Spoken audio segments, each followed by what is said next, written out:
Last night we showed you a program in Lawrenceburg which provides concrete construction to residents and businesses. The state says it's against the law and costing taxpayers hundreds of thousands of dollars every year. And they say it's public money without a legitimate public purpose. Tonight, Local 12's Jeff Hirsh looks at homeowner reaction and asks this question: will Lawrenceburg finally stop what the state has been telling them to stop for several years? It's a story you will see only here on Local 12 News.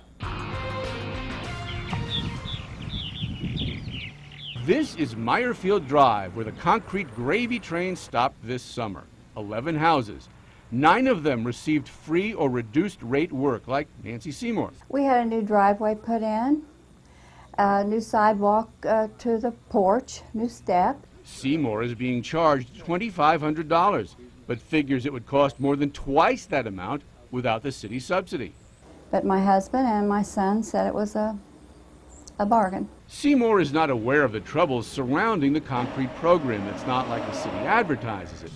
But proof is just a few streets away. Now, this house behind me is a classic example of how Lawrenceburg's off right-of-way concrete program got off track. According to court papers, the city agreed to do work at Robert Moullan's house in 2009. A new driveway, new sidewalk, new steps, and a new patio. Moullan's bill more than $28,000 to be paid over 4 years. But the documents say Moullan paid only $950 total and nothing since September 2012. New Mayor Dennis Carr wrote to Moullan, "Start paying or we'll sue." Moullan's handwritten response: "The agreement I made with the city was $100. I was under the impression some people didn't pay anything on their account." The city settled with Moullan out of court. He will resume paying. Remember, Moullan's original bill from the city was about $28,000. Homeowners only pay a percentage of the cost. So what would it have cost Moullan for all this work if he had paid for it out of his own pocket? He told me the contractor said $120,000 to $150,000. And the contractor did not just eat that amount.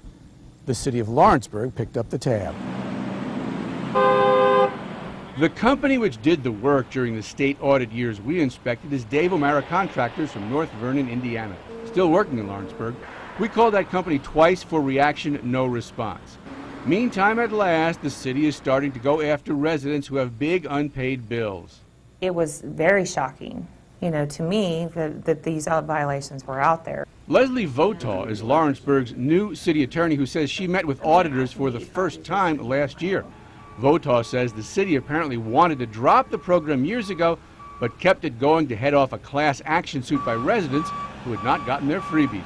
They're saying, all these other people have received this benefit and now you're going to stop it. I mean, they felt slighted in some way. And so it's been going ever since. The city telling auditors Lawrenceburg did not want to discontinue the practice until the concrete program had been offered to all property owners. A program the city attorney says has resulted in remarkable improvements to the city as a whole. Finally, however, City Attorney Votaw says Lawrenceburg will wrap up the program this year, 5 years after the state said it's illegal. The mayor has sent out collection notices, and for the first time, Lawrenceburg is also suing about 30 residents for back payment and expects to collect about $50,000 from those. Without conceding it broke the law, Lawrenceburg is conceding that maybe the state auditors had a point. I do think that it's this mayor's priority to try to clean the things up that the State Board of Accounts is suggesting. Some people who owe the city will no doubt pay, but Lawrenceburg will never collect all of what's owed, not even close. Confusing paperwork, incomplete contracts, and the statute of limitations on collections all get in the way. With all those issues, it's impossible to determine how much Lawrenceburg has actually spent on free and subsidized concrete over the years. But if you figure the 75-25 split, it could be several $1 million in a town of just 5,000 people. And this probably sums up the off right-of-way concrete program as well as anything else. You remember the bridge to nowhere? Well, this is the driveway to nowhere. You say you don't have a house on your property, but you want a city-subsidized driveway anyway? You got it. Councilman Mike Lawrence, who turned down the free or low-cost concrete work for his own house, says he does not blame those who took it. He blames those who gave it. I would like for the city, the administration of the city, to obey the laws of the state. and just try to do things the right way. In other words, set a concrete example. Jeff Hirsh, Local 12 News. The city attorney tells Local 12 News because much of the money for the concrete program comes from riverboat gambling proceeds, it's not technically public money. But the head of the Municipal Accounting Division for the Board of Accountants says that's wrong. Money the city takes in from whatever source is indeed public money.